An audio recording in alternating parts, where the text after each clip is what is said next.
Burn live, burn live, burn live, burn live, burn live, burn live.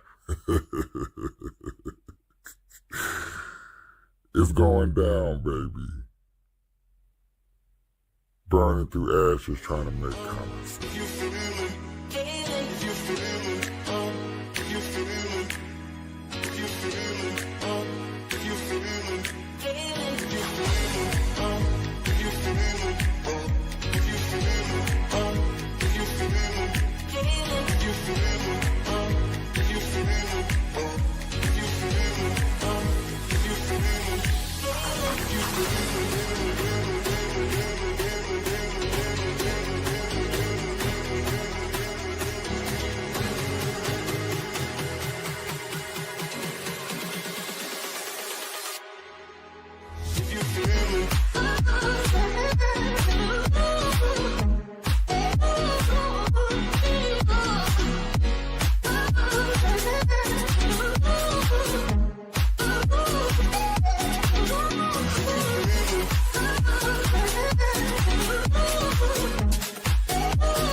Burn live, burn live, burn live, yo.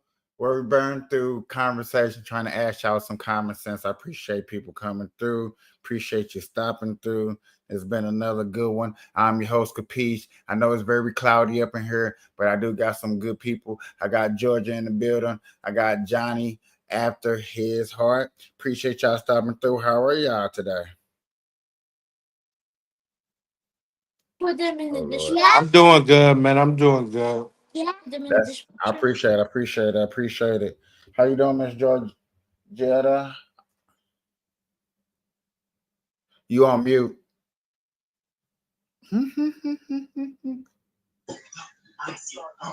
I said I'm fine, trying to stay warm. Don't let me find out it's cold in Nevada. It's cold. Okay. What part of the region are you from? I'm from Cali.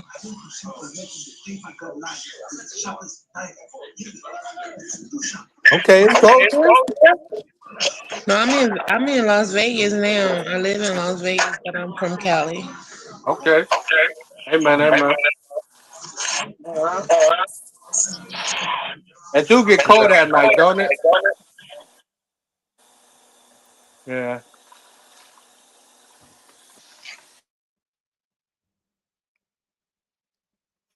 I appreciate you. Oh, I appreciate everybody stopping through, yo. I I I I want to start this off by saying I don't mean no harm. I don't mean to hurt nobody's feelings. This is not the purpose of this conversation. The purpose of this conversation is just to get to understand that we're all different. We're all individual. We all have our own personalities and stuff like that. But it, I seem to see a pattern that I noticed as an adult that we don't know the difference between winning and losing when it comes to certain categories. And I kind of want to break it down before I go deeper into it, but I just need an understanding. Like, do we need to define the difference between winning and losing? Is winning and losing important to learn, or is winning and losing even an idea thought in today's side? Do we even look at winners? Do we even look at losers? Does that matter? And I'm gonna go further when I get, you know what I'm saying, a little bit more answers from y'all and what y'all think about where I'm trying to go with this. No, I get what you're saying. Like some people don't want their kids to know the difference between winning and losing. All they want them to experience is everyone's on the same level, you know? They don't want Like their kids to know what it feels to lose. So they like feel like yeah. You're right. they may feel like you'll be the end of the world for them. You know, they don't want them to be sad. But it's like you don't. Why can't you teach them to be happy for other people?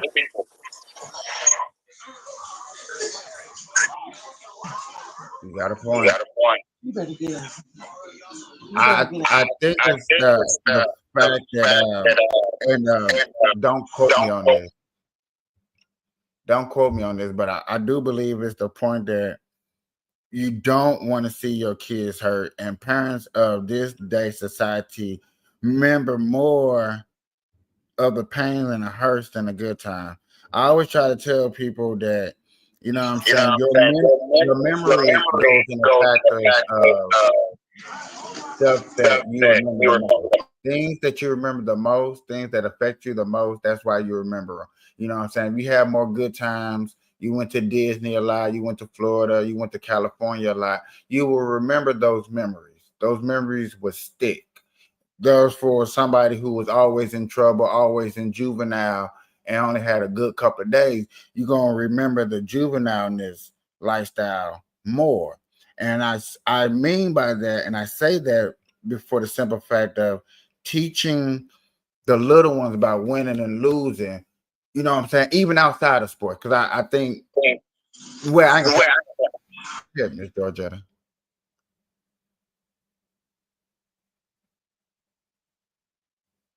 You Okay. have to. I thought you had something to say. Uh-uh. So what I'm trying to get at is I went on to the TikTok. Y'all know, people that don't know me, you can find me on TikTok, Mega XP. And I go on these political debate platforms. And Democratic people be like, "Oh, y'all trash. You didn't vote it in your best interest." It's always a real heavy negative vibe, and I'll be like, "Wow, what's up with the negative vibe?" And then I get to this one question. This is always my main question I ask people. You know what I'm saying, for the Democratic Party. Now I understand that y'all are not Democrats on here, but it's just a question that I still be having. If you don't, person like me, if I voted not in my best interest, because that's what y'all tell me, yet again, what will it take? What would it do for y'all to convince a person like me to want to come back to the Democratic Party? What would it convince? Because think about this, and this is why I'm saying the winning and losing. The Democratic Party just lost an election. Okay, Joe Biden's not in office, Kamala Harris not in office, so you lost. Trump is in office. Yet again, how is that party over there going to persuade me as a person that just won to go vote for y'all in 2028 so y'all can become a winner? That's why I be asking about the winner and loser. Because the things that I hear, there's like no such thing as winning and losing. Like we forget that method. We forget that ideology. Yeah, but how can you still be happy for somebody when you lose? How Like can I be that's a, happy? Because you're still here. You're not gone. You're still a human being. You still your ideology doesn't get discredited just because I can argue that your idea doesn't line up with what society really need to do to move forward. I asked you, how can you be happy for somebody else, not you? How can you be happy for someone else for winning? How can you I think share in that and that joy that they both have? because yet again, you're gonna want that feeling. So it's something that you want to strive harder to feel the next time that election. Once you lose, it's not over. It's not the end. And I think that's a stamp that's put on in society that once you lose, it's over. Like there's Mm. not a tomorrow. Yeah, but also we don't know how to be happy for other people that win. That's what I'm saying. Like, just because we lose and somebody else gets something, That doesn't mean that we should be mad at them. That doesn't mean we Yeah. should be envious. That doesn't mean that we should try to find or figure out a way to make ourselves happy. No, how can we be happy for them?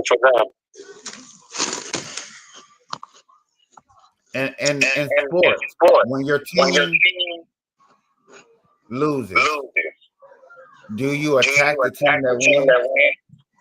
No, but I do know some people that do. Okay. So we don't attack the one that wins. But yet again, in politics, that rule doesn't apply. Well, yeah, because then you got to look at. Um, yeah, I think that's the issue.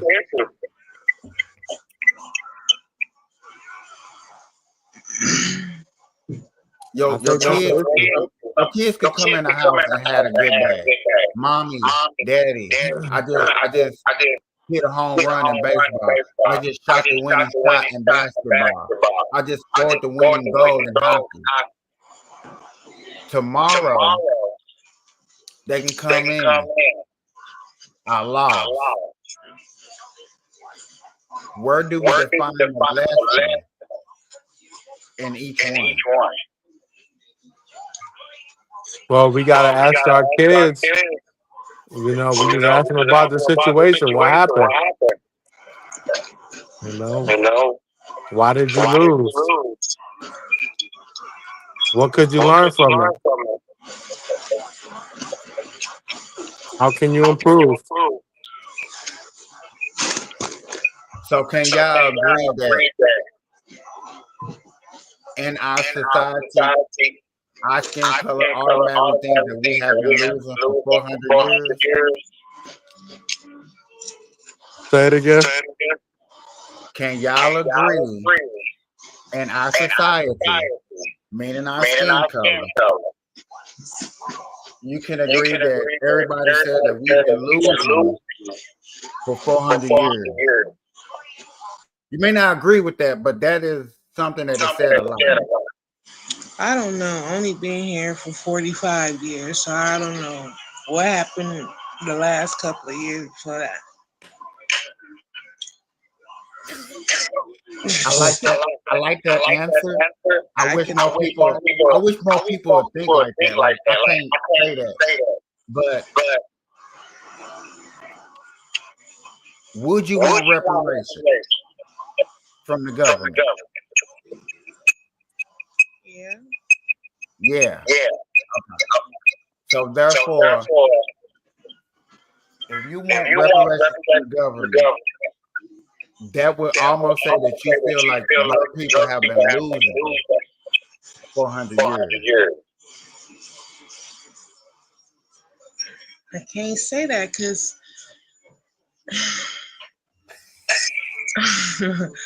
I can't say that because there's so many successful Black people out here.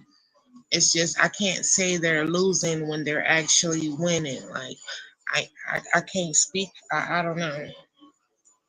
Wanting reparations doesn't say we've been losing for 400 years. What does it say? It says, hey, our ancestors didn't get paid for when they came over here and built your country. Can we receive some money for that? But they Their not here. descendants. Their descendants is here. Their bloodline is still here. Are you sure? Yeah. Amazing.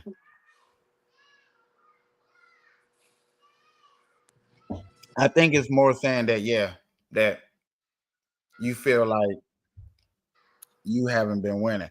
And I played a video last time a while back. Steven Crowder in a barbershop talking. I think that was with April. And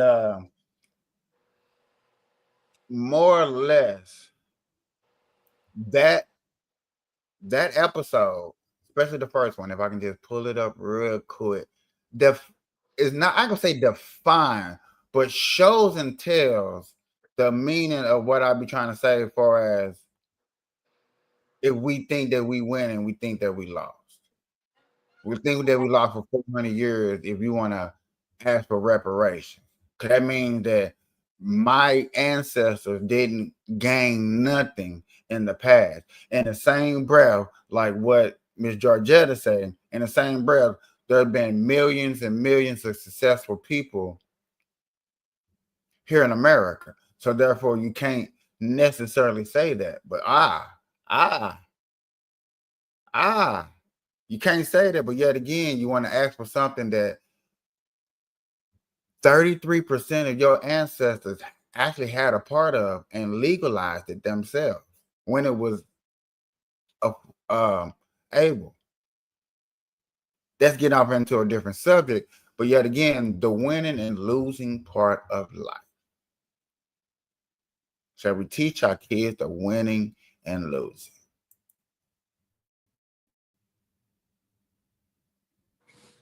I believe we should, but as far as those reparations, we are owed that. Who is we? My fellow Okay, sir. Do you understand? black people.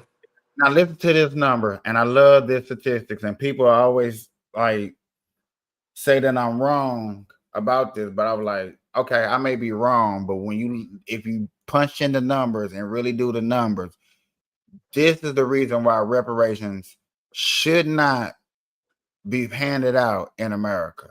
Okay. And then I'm gonna go back to my main topic. This is the real reason, right? Black people are only 13% of America, right? Okay. Right? Mhm. Yes or no? Right. Okay. 33% of black people back in the slavery time actually owned slaves. Okay. Now, you might not believe that, but you can actually go look up that statistic. So, if you take 33% of 18%,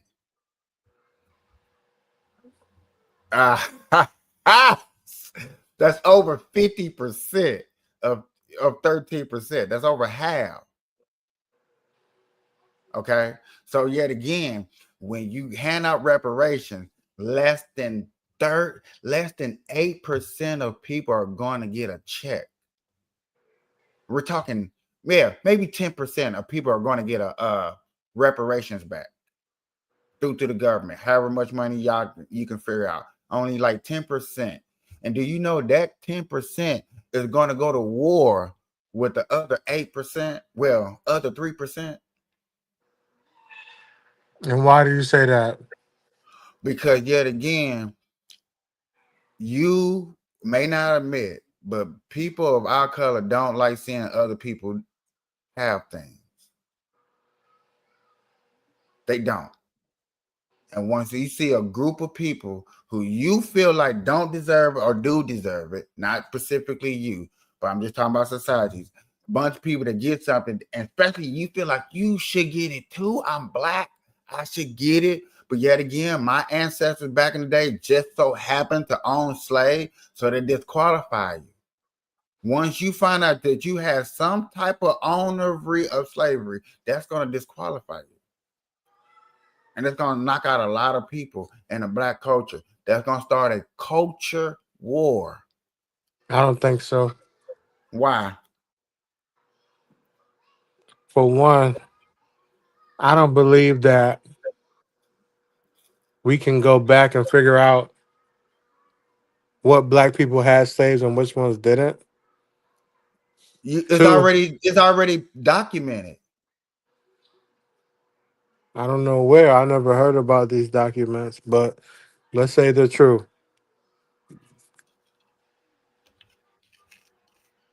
If they own slaves, then cool. They don't get part of the reparations. But the ones that do, they get what's owed to them.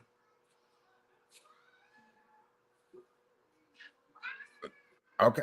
And I have, like, yet again, There's nothing wrong with that, but you're knocking a lot of black people, and you're knocking people that navigated west instead of staying east.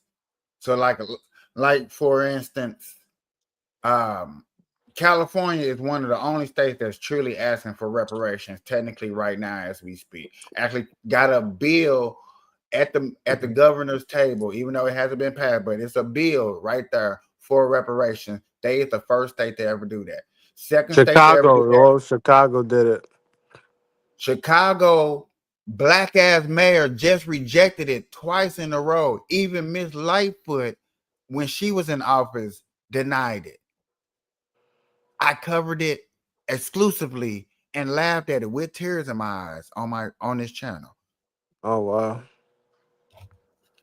That's why I'm saying, like, y'all, we keep letting losers try to give us the biggest reward that's gonna cause the biggest conflict.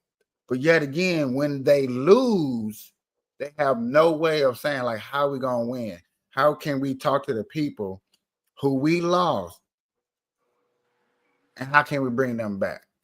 Because they believe that things that we see in everyday society, things that we see on the news, should be enough to persuade us back over. And then when they hear somebody like me say, no, that's not, I actually like what I see, I like what he's doing,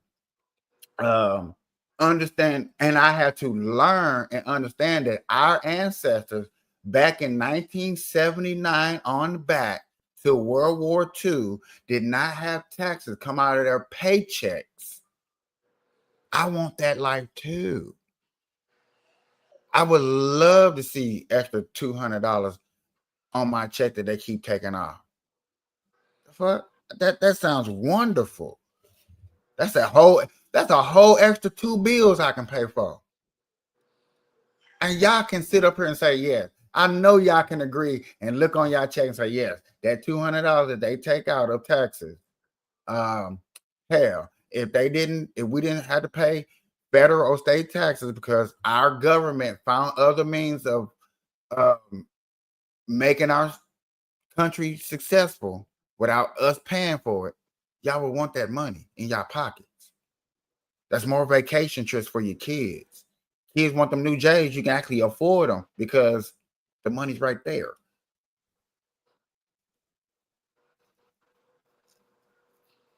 So you Right? believe Go ahead. so you believe that we should accept instead of reparations get a tax deduction?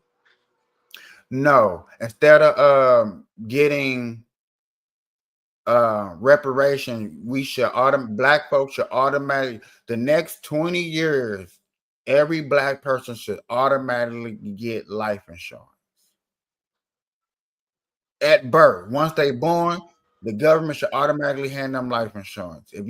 And therefore, we the people, us, don't have to pay for something that we had no business. Like Georgetta said, she don't know nothing that happened 400 years ago. What the fuck? Don't ask her about it. So therefore, she shouldn't have to pay on it. Because if we would have got reparations, even though me, you, and Georgetta would have got a check, so to say, guess who would have paid for it? We the people. So we would have been paying ourselves. That don't make no sense. So what makes sense is to give us life insurance, and you can pull from your life insurance anytime that you want to or need to for finances, for businesses, for life emergency. And yet again, and if you vest that life insurance correctly, which a whole bunch of ads, then we can add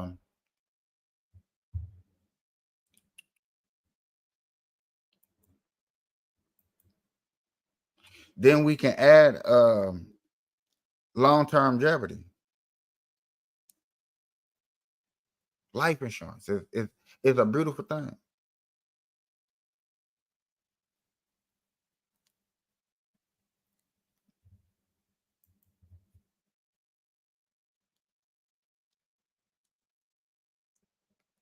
Yeah, I'm sorry I can't hear you, Johnny.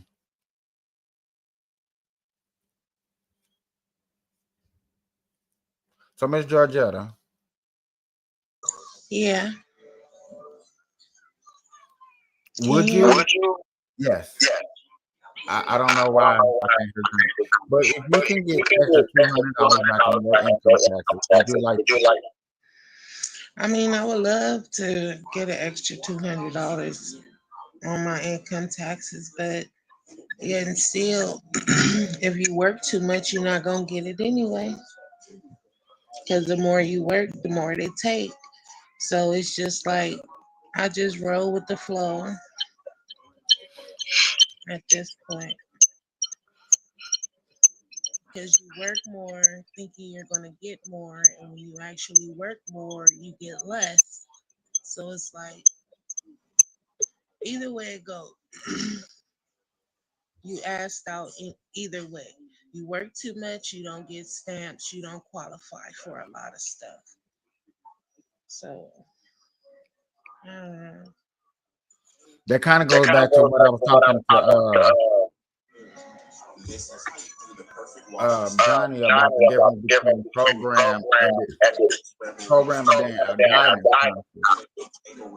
I really don't think we need guidance, but no, I'm saying that backwards. I'm sorry. We don't need programs. We need guidance because a program is only there to go in like a systematic thing. It doesn't go nowhere. There's really no process. There's really no winners and losers in a program. You know what I'm saying? It's just brainwashing you to understand something to be like a robot. Where then a guidance counselor can guide your emotions, guide your capabilities, guide your skills in the right direction of going somewhere positive in a field that you need to look at. You know what I'm saying? There's a lot of things that we overlook that somebody could explain to us. Like, for an instance, I'm gonna take me for an instance. Um, y'all see how I am right now. I was not like this at 18. If I was like this at 18 and I had a good guidance counselor, I would have joined the service a long time ago. I'd have been in the service, I'd have been marching and all that good stuff. I would have. Because yet again, I guarantee I was patriotic back then. Just didn't I had the wrong people pointing me in a direction that I need not to go. And I do remember what they said. I'm not going to go deep off into that, but that's one of the reasons why I didn't join the service because I didn't have a good guidance. But yet again, I probably would have joined a program because that's what I did. I joined a program and got brainwashed that I'm not going to join nobody's war, not fight for my country, not fight for my freedom. And I say that to say this.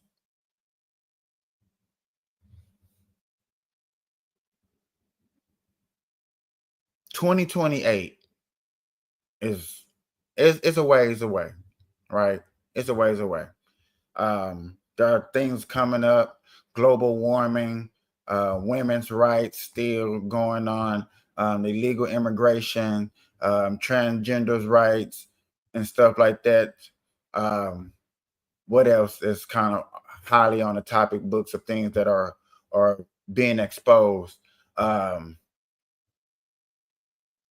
Fraud in the government, where government is government interest in into stock market. That's a big thing that's on the ballot right now, and stuff like that. All this sports gambling, sports confusion. That's starting to be a hot topic now. I just watched a video earlier about F1 racing and then the scandals in that and the cheating in that. And I just got into F1 racing, y'all. I do like it. And cheating. That's a whole nother perspective too. I think we probably need to step into besides just winning and losing. Because yet again, the cheating aspect of life is there. Everybody wants to find a way to get ahead. Now, we may call it cheating because yet again, we all want everybody to do it the right way, do it the fair way, and stuff like that. But when you say an edge in life, or I had an advantage in life, or I did something like that, it's 9 times out of 10 because you found a shortcut, a loophole, or you, yes, indeed, cheated in a way that wasn't discovered to get ahead. And this video I'm going to play for us in a second really hit home of what I seen. And Johnny, just like you was up in there with today we was on TikTok, you know what I'm saying, and you had questioning how you discovered what you discovered, and you discovered with that guy. You know what I'm saying? Without him having proof of input, you know what I'm saying, you wouldn't get an understanding. Instead of just brushing you off and saying, hey, you're wrong without an explanation, you know what I'm saying, you will never get an understanding. And winning and losing, when you lose, you have to figure out and find out why you lose. So next season, you can come back and try to win. That's why it's always a new season. But I'm going to play this about cheating. Explains the history of cheating in Formula One. Check it out. There were quite often things that happened in Formula One, sport that I follow the most closely probably, in the 90s and noughties, that looking back, you think there must have been a button that could make things happen, because it was so beyond a coincidence. And I never stopped to think of the implications of that thought. But if someone could do that in a sport, they can do it in the rest of your lives. And they've always rigged sports. I mean, people have been rigging sports since the beginning of sports betting. I think the greatest book that's not been written and never will be written is The Greatest Cheats in Motorsport. Some of the stories I've heard over the years are so good. Just because what they do is they reveal the competitive nature of human beings, but also ingenuity. You will see people at their most ingenious when they're cheating, not when they're abiding by the rules. Right. And Formula One is about the phrase that the great Mark Donoghue, one of your great drivers, Mark Donoghue was a Can-Am driver who did a bit of Formula One as well. Just to add on, Mark Donoghue, who was nicknamed Captain Nice, was an American race car driver and engineer who excelled in Trans Am, Can-Am, and IndyCar, winning the 1972 Indianapolis 500. He actually died after a crash during practice for the Formula One Austrian Grand Prix. A suspected tire failure at high speed caused his Penske F1 car to hit a catch fence. Initially appearing unharmed, he suffered a fatal brain hemorrhage 2 days later. Just goes to show how dangerous this sport really is. He coined the phrase the unfair advantage, which is a phrase I love because it just defines so many sports. Whether we like. That's the word I was looking. I like that word, the unfair advantage. I'm gonna pause it right there. I'm gonna bring it back up, I promise. But I think we need to stop right there. The unfair advantage.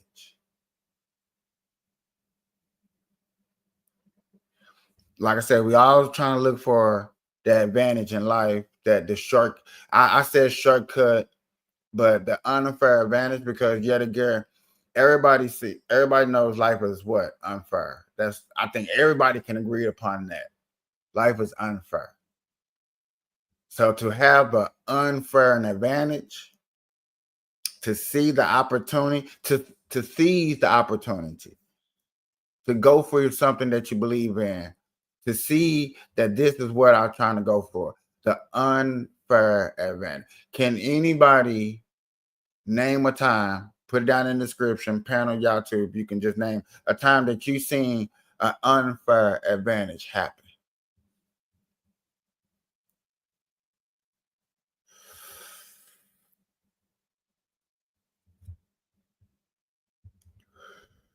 There's never been a time that you see somebody took advantage of something that wasn't unfair. So yet again, by y'all not answering, I'm assuming that this is rare. So something like what this guy is describing is rare. Unfair advantage. Yeah. A time when I had an unfair advantage. Time that you see what? That I've seen one. The Rodney King beating.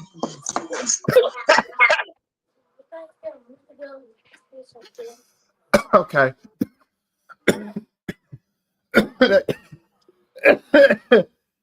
I don't know. Go ahead, Johnny. I'm trying to think within like side of sports right now.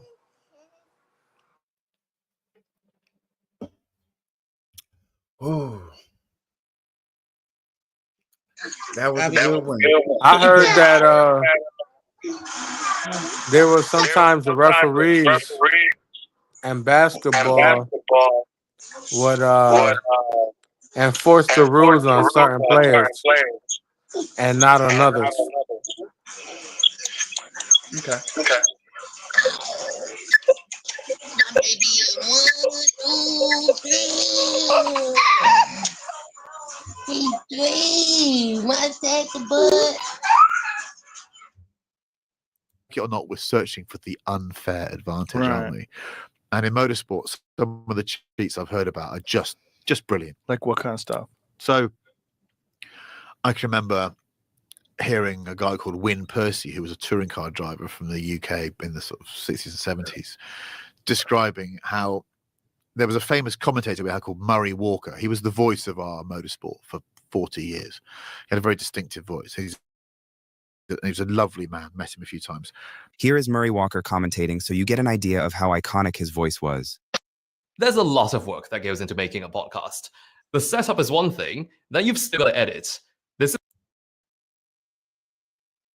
Schumacher tucked up behind him and straight into the barrier goes to Benetton, and there's a Ferrari down there as well. And he'd often describe Wyn Percy getting out of this particular car he'd been racing, covered in sweat because it was such a monster to drive. But it turned out that it was a V12 and it was very, very thirsty. So to make sure that when they did a fuel check at the end of the race, to make sure they were abiding by the rules, he would be furiously pumping a hand pump underneath the seat to inflate a bladder in the fuel tank to cut off a load of the volume. So that and he told this story about, I don't think I'm misquoting it, saying, well, that's why I was knackered. It wasn't because it was a V12, because on the warm down lap, I knew I had to pump this thing like 40 times to fill up the bladder. In case you didn't know how that would be cheating, inflating a bladder in a fuel tank would mean that less fuel is put in, which would significantly reduce the weight, giving the car an insane advantage. Pretty genius, right? Wow. And there's amazing stories of just I heard a story. I just heard a story of a guy went to a racetrack. You know what? I hate telling stories. I feel like I tell stories so wrong. But I just heard this story of a guy going to the racetrack. He basically said NASCAR wrote a bunch of rules because of him. And basically, they tore his car apart, found a whole bunch of things that was wrong, and he had this fuel pump, and he took it all out, and dude had enough of it and still drove off.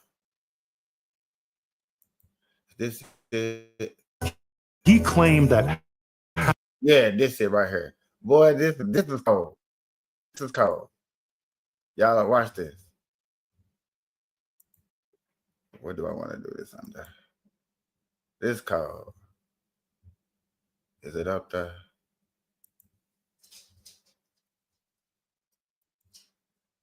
Half of the NASCAR rule book was because of him. He brought the car, they take it apart just to see how much fuel is in the gas tank. They drop the tank. We have 9 violations. We got to get those fixed. That's nonsense. Gets in the car and goes, make that all. The car up, drives away without a fuel tank in it. They never stipulated how big the fuel line could be. So the fuel line, Smokey's Chevelle, was 11 feet long and 2 inches big and could hold in itself a couple gallons of fuel. He claimed that half of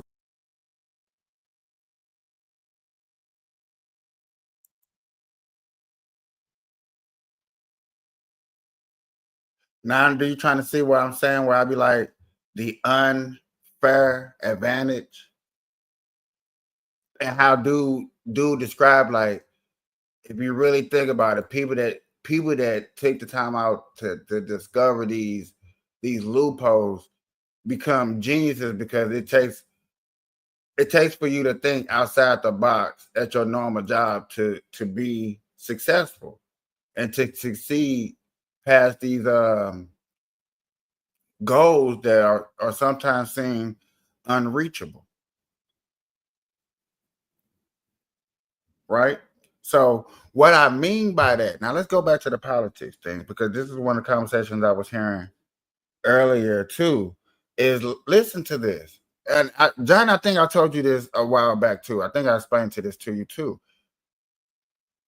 You had a person who campaigned for 120 days versus a man that campaigned for 4 years.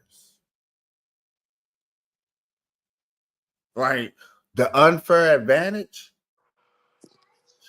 she would have to find the unfair advantage. The unfair advantage would have been Trump actually in court doing trial during the election and couldn't campaign, and then they would have ruined his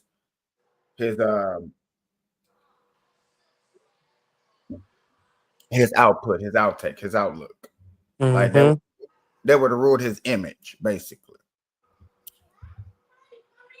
The unfair advantage. Go ahead. No, I'm listening. The unfair advantage that he had against her is the fact that he had 4 whole years of just video everywhere, state after state after state after state after state after state after state after state after state after state after state, constantly, just growing, and then doing things that we considered old and not doing those, and doing things that we considered new. Podcast is new. To campaign on a podcast is new. Don't nobody know how to do it. You know what I'm saying? Because why? It's never been done before. So that's changing the game. Tweeting and trolling your enemies, that's new. That's taking advantage of something that's new and that's out there that is useful. That nobody said, oh no, you can't do that. Nobody said you can't do that. When there was a rule saying that I can't do that. I've been talking about them. Y'all just never paid attention to me because I wasn't in office.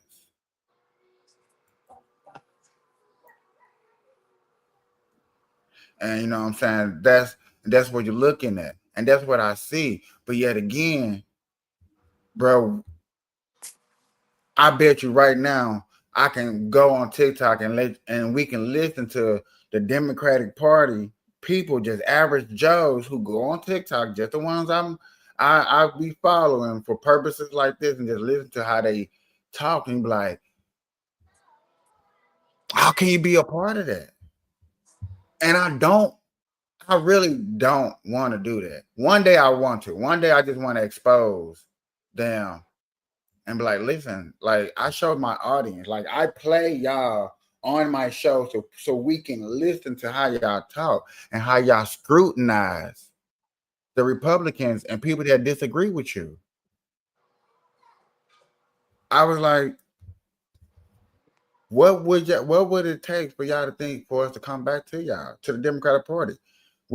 Black people vote 89% black. We vote 89% black. Trump changed that by taking 20% of black males away from the Democratic Party. But why do black people go Democrat?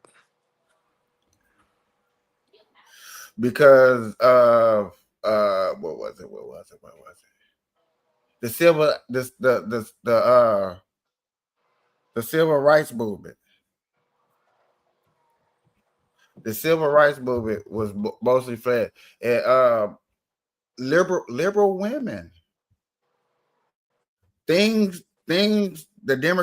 What the Democratic Party did was once upon a time, and they still do it today, is they actually listen to the people. Okay? They listen to the people and then tell the rich people, hey, this is what the small people want. And so the rich people go make a program and then fund it and then make money off of your misery. And if you ask any Republican, black or white or Chinese, they're going to say damn near the same thing.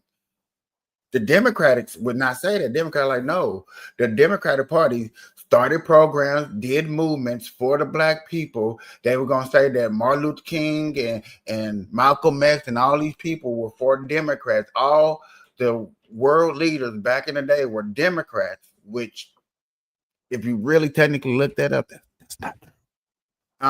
And they would say all of that. And then there was a point of time in history, the Bush eras, right before the Bush eras, a couple of Republicans, they were a little rude and mean and obnoxious and not for the people. You know what I'm saying? There was. Mm-hmm. But there, you have to look at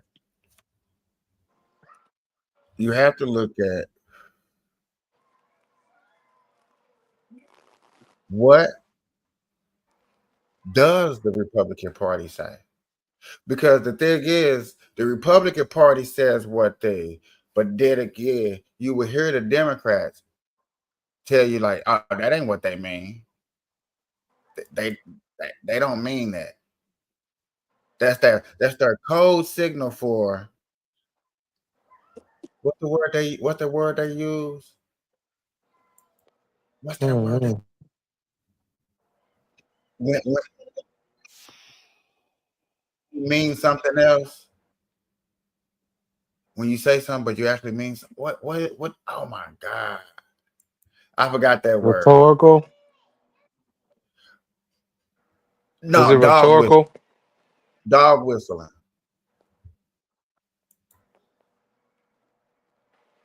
When you dog whistle, that's what they call it, dog whistle.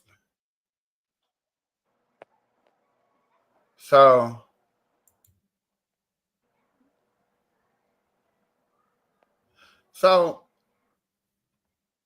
this is what I'm talking about right here, and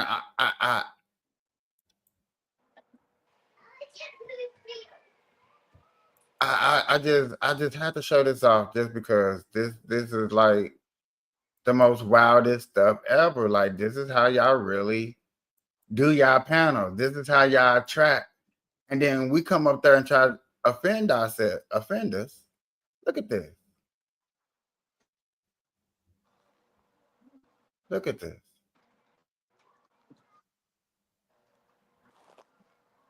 Whatever.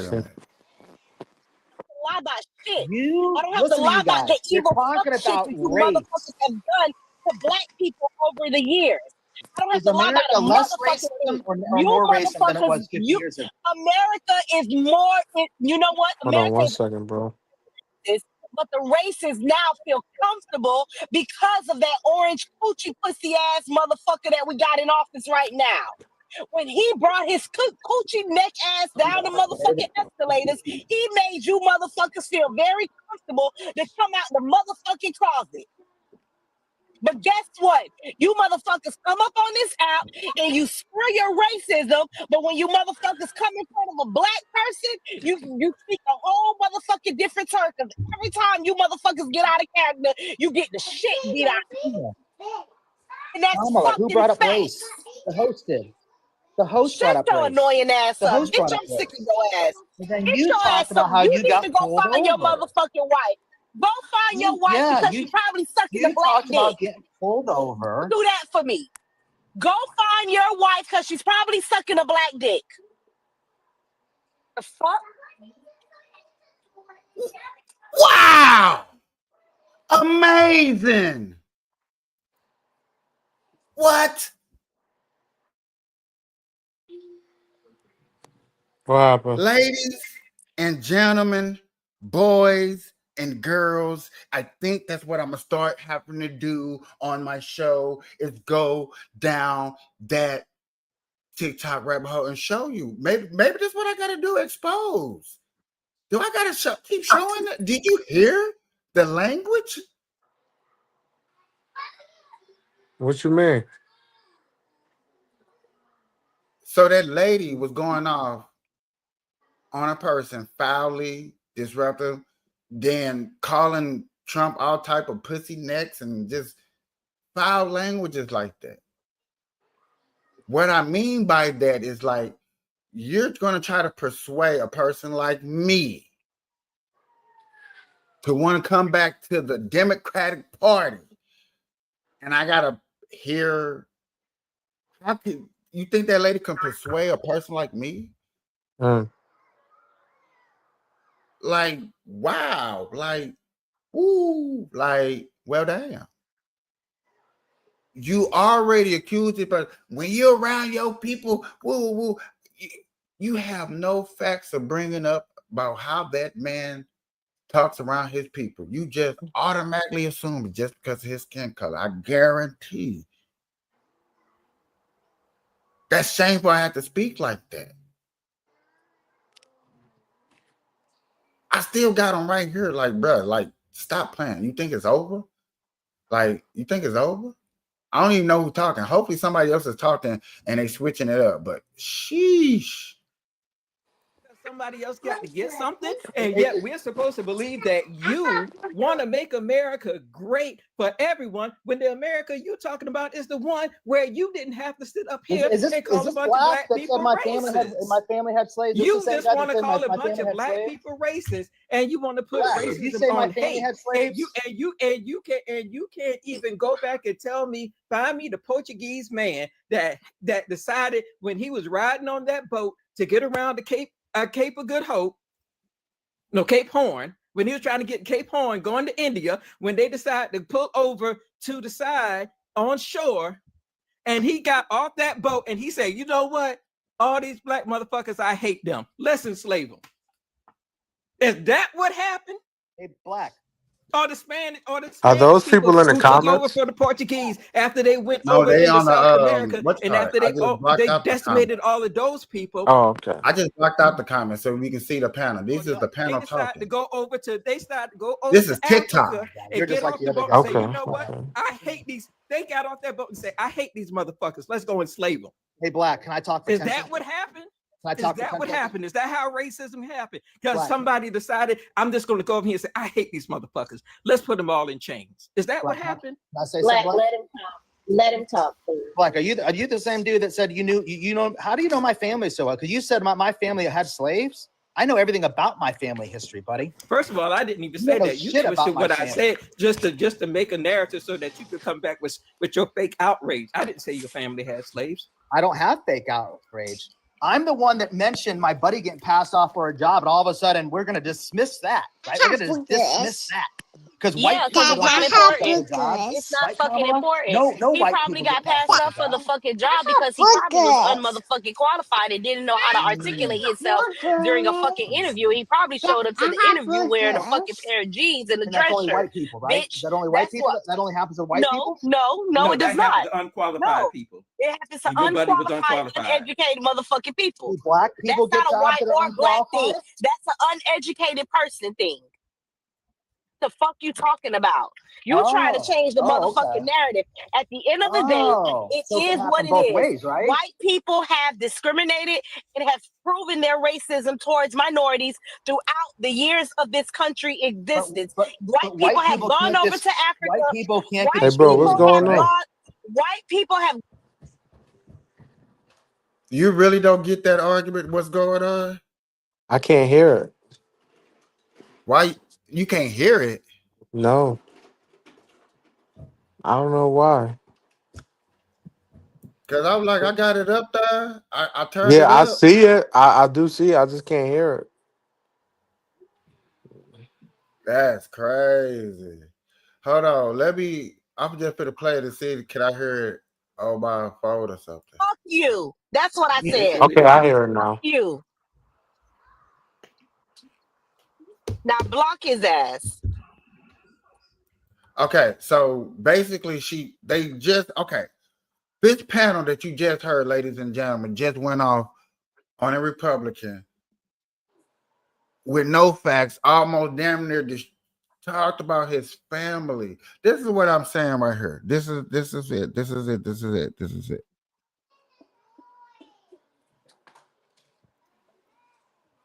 y'all want to say that the Republican Party speaks a lot of hateful rhetoric and they talk a lot of hateful things, but we don't put up signs that says MAGA hates America. And we do not hate America when we fly the American flag 100 times more than any Democratic Party or even parade that has gone on. We oh my God, just like it's amazing. And to just speak that white people are racist all the time when these people sit up here on the panel with white friends that agree with them. But yet again, you would say white people got racism, but you would sit on a panel with a white person that agrees with you that America is wrong or that the Republican Party is no good. Like, I don't know if y'all seen that, but go back and rewind it. And if you want, pause and zoom in because the black lady is up there next to a white person on the panel. We speak. Let me pull it back up. Second row. That is a black lady. That is a white person right there. Stop playing with me.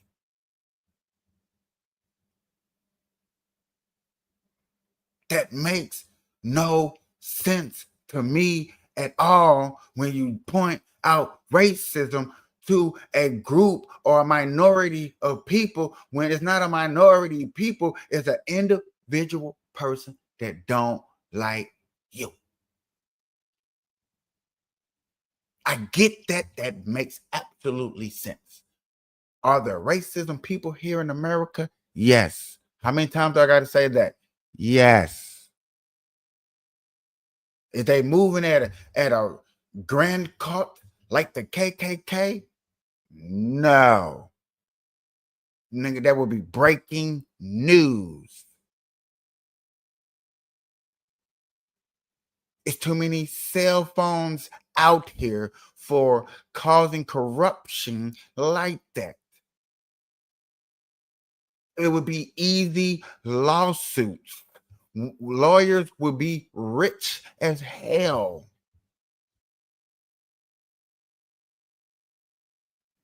This is why this is Burn Live. I'm trying to burn some common sense into the situation. Come on, dog. Ladies and gentlemen, I got to play this little ad real quick. You know what I'm saying? Just want to see how it looked, just to be honest with y'all.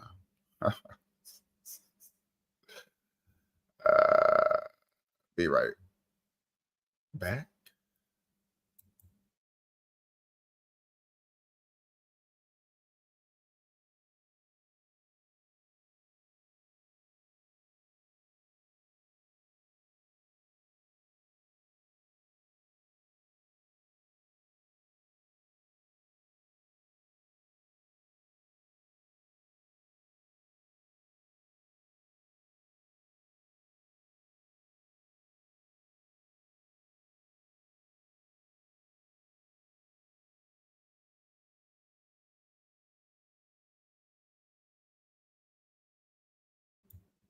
That needs some type of music or something to that. I don't I forgot about that part or do something. I'm figuring it out. I'm gonna come back. I will come back with that. I'm glad I did that like that. Okay, all right. So should we teach our kids winning and losing? What do you say? What do I say? Yeah. I say that we need to teach winning and losing, yes, for it teaches morals in life. It's so out of proportion where we allow everybody to be, and hear me out, we allow everybody to be what you want to be. There's nothing wrong with that. Where the problem lies, and I don't think people pay full attention, is when the fact of the matter is, when you involve policy in the stuff that actually doesn't need a policy, when your policy really doesn't protect a majority of people, when you're only looking to a small percentage of people, because yet again, them people feel some type of way. Yet again, now, if them small set of people do the right thing and vote on it and actually make the difference, you can't knock that. And that's what happened with the LGBTQ community.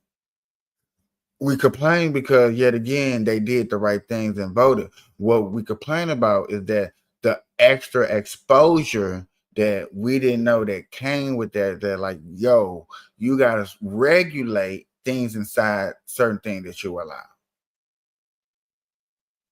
You know what I'm saying? We're not trying to say kick these people out of what's called. What we're trying to say is don't adapt your ideology into the schools, elementary schools, middle schools, kindergartens. No, a teacher should not be teaching that it's okay for you to be talking about sex genders only to your teachers and trying to keep it a secret. It should not be fair. It should not be a law that your kid that's under 13 is allowed to travel, run away to California, and then seek asylum, and then the parent won't know nothing about it. Things like that is stepping over, I believe, moral boundaries of parent and child. Yeah, I believe that too. When I say winning and losing, is because yet again, I'm saying with a little bit of research, but I am saying the reason that we have this effect of here because we took away winners and losers. I'm saying that, yes. I'm saying we took away winners and losers and we got a bunch of soft people because now people understood that I could win and be a winner for no reason at all. So that means when Tommy and Tim and Drake and Lil Wayne and Trump and Elon and your favorite rapper and your favorite singer and your favorite artist get a reward for doing something successful, you as a person sitting at home should get an award too. And with society feeling like that, there are people that feels like if I am too emotional distraught, that I should be able to call in and not be able to go to work and possibly get the hours that I couldn't get because I was emotionally distraught. There are people out here arguing that 20 hours a week, no, 40 hours a week should be labeled full time. And you know what I'm saying? We should reduce rent. So therefore, I should be able to stay at home and don't have to work as much. I agree. But yet again, you want to enjoy the iPhone 17. You want to enjoy that flat screen TV. You want to enjoy the internet. You want to enjoy talking to these people all over the world, discovering new things. You want to enjoy learning and seeing astronauts going in outer space. You want to enjoy people deep diving in the oceans, taking pictures, uploading that. You want to enjoy all of that, but that shit costs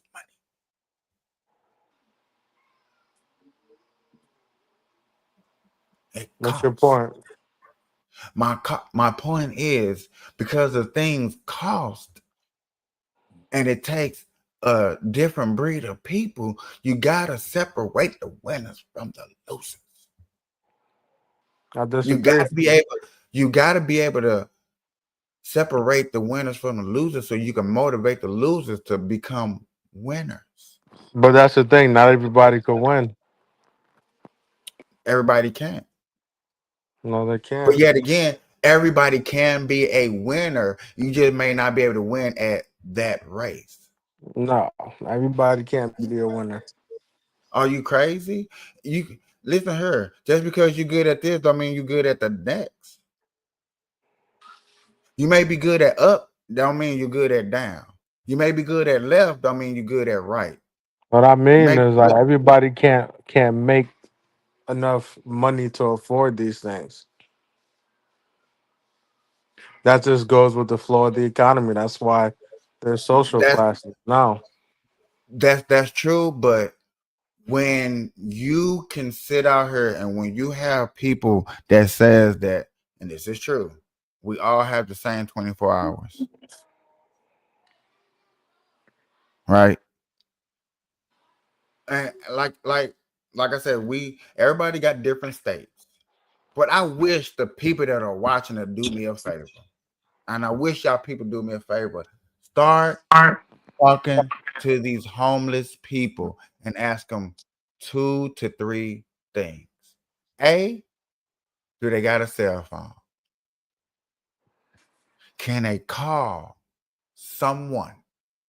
And if they say yes, then you ask them. Because if they say no, because always the first question is, do you have a cell phone? If they say yes, then you can ask them to ask them the next question. Okay. Then I want you to ask them, do they have $3 in their pocket? I know today's society, like $3 ain't gonna get you nothing. Shit on a bull. Ask them, do they have $3 in their pocket? Or if you got the cojones, ask them, do they got 5? I understand it's 2028, it's 2029. I get it. So if you want to be a smart ass, ask them, do they got $5 in their pocket? I bet you they at least have 3.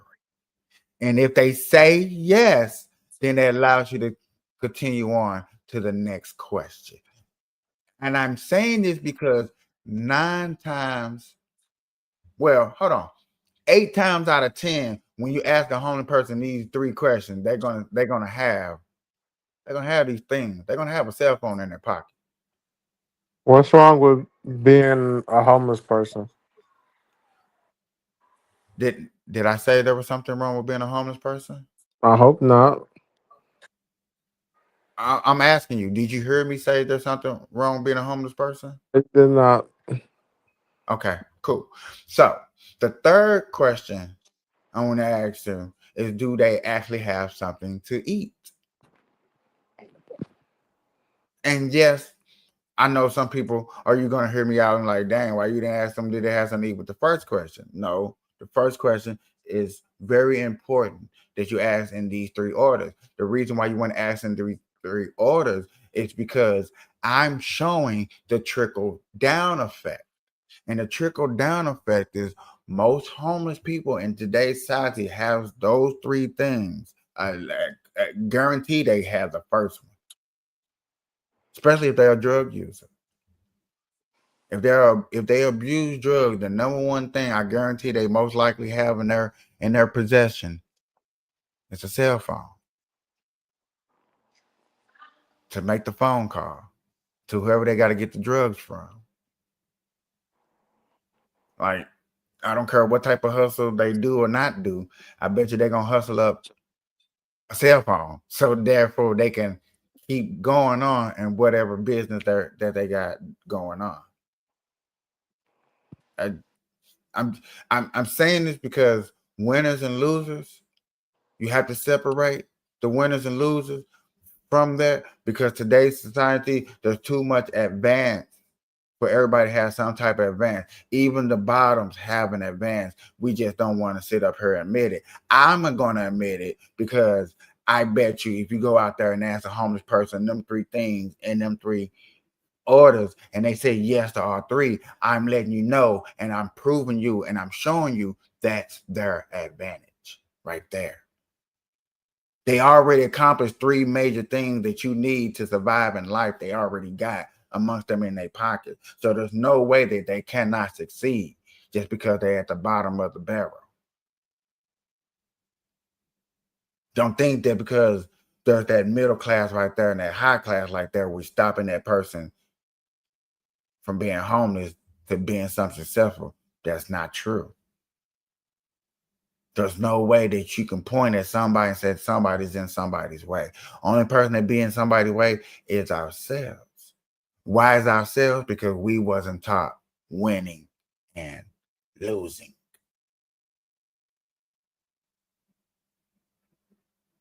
Why we wasn't taught to win and losing? Because we was taught winning and losing. Once we was losing, we would go find some winners to go hang out with.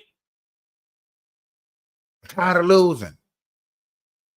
In sports, when you see that player tired of being on that losing team, tired of working for that franchise, when that coach, when that owner is sitting up there in that office, not listening, not obeying, not trying to help the team, what do? We dip.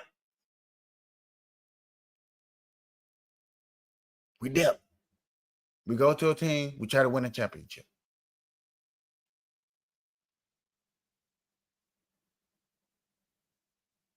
When we're with that girl, we're trying to win in life. We're trying to do everything right. She's nagging us. We can't find no peace. Guess what? We're not winning. We're not winning rings over here. We're not winning rings. We dip.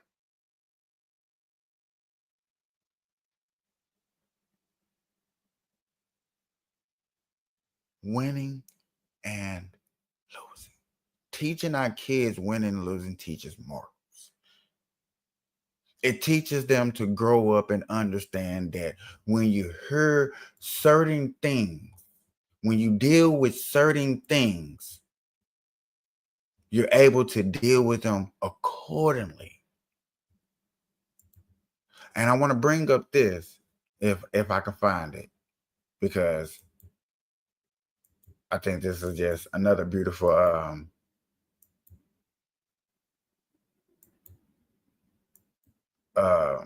short to my explanation. Please.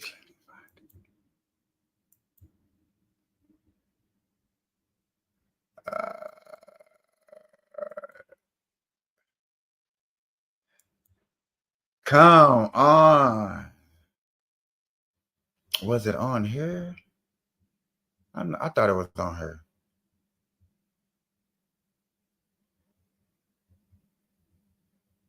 Thought it was on her.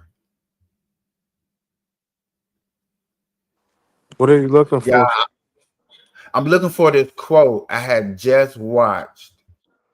You know what I'm saying? I know what it's from. You know what I'm saying? But don't tell me I watched that.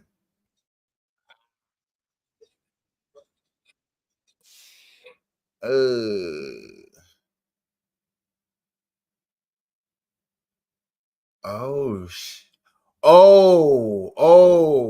my God, y'all. Hold on, y'all. Hold on, y'all. The debates of all debates might be happening. And it's fresh and live. I don't know, y'all. Oh my God. Now, let me just say, when I just seen these two faces, I knew it was up, but it's supposed to be just three. So imagine being able to build an app with your name on it just by thinking about it. Base 44, a complete AI creation. These do's and don'ts in our mind, and then men enforce those rights. A collection of men enforce those rights. So rights is just a construct of the mind. Okay. I would say that rights are the minimal set of claims that each rational agent has to be able to make over themselves and over the world in order for a social contract to be possible, i.e. society. Okay, got it. And who would enforce those rights? I think that, I mean, what are you getting at when you ask that question? Okay. I'm asking that question. So you define rights as, repeat it again, actually, because it's so ambiguous. It's like hard, or maybe I'm just slow. Repeat it again. You're in, what is it? Cambridge University? All right, fair enough. I just have a high school education. Repeat it again for me. So I say that rights are the hold on. I wrote the definition down myself. It's essentially the minimal set of claims that each rational agent has to be able to make over themselves and over the world in order for a social contract to be possible, i.e. mutually agreeing and binding themselves to a contract to enter society. Remember, we was talking about debates. Okay, Johnny. got it. So then rights is a construction of the mind. No, because rights are a set of constraints that any You can rational speak agent would anytime. agree to put on You themselves don't when they listen, choose to enter society. Just like how maths, there's like obviously the debate about whether or not maths. Yeah, but or it's maths are found or subjective. We discovered. we give But ourselves this is why these I rights, say- is what you're saying. No, that's not what I say. I say that rights are to do with the extent to which we follow any kind of reason, rationality insofar as it would require us to enter society. So it's like, for example, mathematical theorems or like Nash's equilibrium. These types of things are just like basic fundamentals about the world that sure we use to discover it through our mind, but they're not invented. Okay. So it's not invented, but we can choose to discover it through our mind. But That's right. so once again, can you touch a right? No. Okay. You cannot touch a right, but you have rights. And if you can't touch it, it's not in the physical world, then it would only be in the mind, right? Well, you also have maths. Say that again. You also have maths.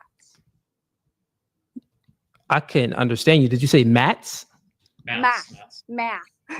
Oh, math. Okay, I'm sorry. It's the it's. But okay. I see what you're saying. So we also have math. That is true. The funny thing is, math we can map on to reality. Mm-hmm. Why can't we do that with the only way to map how you define rights? How can we do that if it's not by force? What do you mean? So math, I can see one thing, I can see two of the same things, and I can see one thing and see another thing and say that's one, put it together, that's two. I can think of that, but I can also map it onto reality. I can touch it. It's also physical as well. With rights, how does it become physical in reality? Because maths are norms of thought and rights are norms of action. So like I'm saying that maths and rights are a similar category of thing, which is like structures that anyone rational would presuppose. Like rights are structures that underlie coherent actions, and therefore you can ground them in, for example, a social contract. Just because I can't touch something doesn't mean it's like inherently subjective. Yeah. Okay, so you can ground the right, but my question for you is, you're saying something, but you're not really demonstrating it. How can you ground the right, something that you construct in your mind? So, for example, if I say that me as an individual, well, I have, just like the Mike Tyson example, we can use many different examples, right? Me as an individual, I go to Afghanistan, right? And I say that, well, I have the right to do this. They're gonna be like, I can think and say it out loud, but if they take the right from me, I don't actually have the right. So what I'm saying is, all of these things, you don't have. You know who really need to be in here right now is Jason, Money Demon. Yeah. Well, let me ask you a question. You can think that women have the right to vote, right? You can think that, but prior to the 19th Amendment, women did not have the right to vote. So it can be women prior to the 19th Amendment. They could actually think that they had the right to vote, but did they actually have the right to vote? They only had it after the 19th Amendment. Let me try to clear this up so we don't get started. Okay. Also, I don't do formal philosophy, so I'm going to say this. So I think the argument is, her argument is that insofar as any social contract can possibly exist, any rational mind would conceive of or construct rights to make said social contract work. much the same that for anybody to do math, every reasonable, rational mind would agree that 1 + 1 = 2. So in a world where women can't vote, the statement wouldn't that I eventually would say, it wouldn't be that like women didn't have the right. She would say that women didn't have a social contract. So yeah, I get how she's explaining it, but my question is, which she still didn't answer, how can it be enforced? Okay. How are you going to enforce the thing that you have in your mind? That's my question. Right. So here's what I'll do. I'll tackle the internal critique. So what I would say is that even if men historically hold certain positions, the internal critique doesn't hold, because saying like the weaker group appealing to the stronger group to enforce rights that exist absent them mind independently. That is how all rights movements work. So this would be like saying like, okay, workers appealing to their bosses for a weekend demonstrates that workers' rights movements fall in on themselves, or like slaves appealing to enslavers. Y'all, I don't mean to be rude. Go find the Fugazi show. I know this probably going to be a phenomenal debate. Quincy is very radical. He's very finna get loud and stuff. And like I said, I don't know where that's finna go, but I know them two right there, Cooley and Steven. I can't wait till they really, you know what I'm saying, get into a conversation, because that's where you probably gonna get the real juices, real sauces down of breaking the person down, filling the person out in a debate. It's gonna be wonderful. It's gonna be a good show. Hey, Johnny, after his heart, I appreciate you coming through. You know? Yeah, no problem, bro. I was just watching the debate and seeing where it goes. That's all. I was just seeing where the topic. No. I get it. But I see like it was in the beginning, because like when I seen it in the background, I was like, "Oh, they just started. Oh man, it's gonna be saucy." Like I know it's gonna be saucy. You know what I mean? Yeah. You know, but I know I can't watch fully stuff like that. I just want to give my audience a taste of a good show that's on YouTube. If they want to go catch it out, the No Fugazi show, you know what I'm saying? I know they all streaming on their platforms. So Steven, I don't know what his platform is called, but the Fugazi, go check that out. It's the Burn Live Show, y'all. Until next time, good morning, good afternoon, good evening. Thank y'all for stopping through. I'm out. We out. Bye-bye.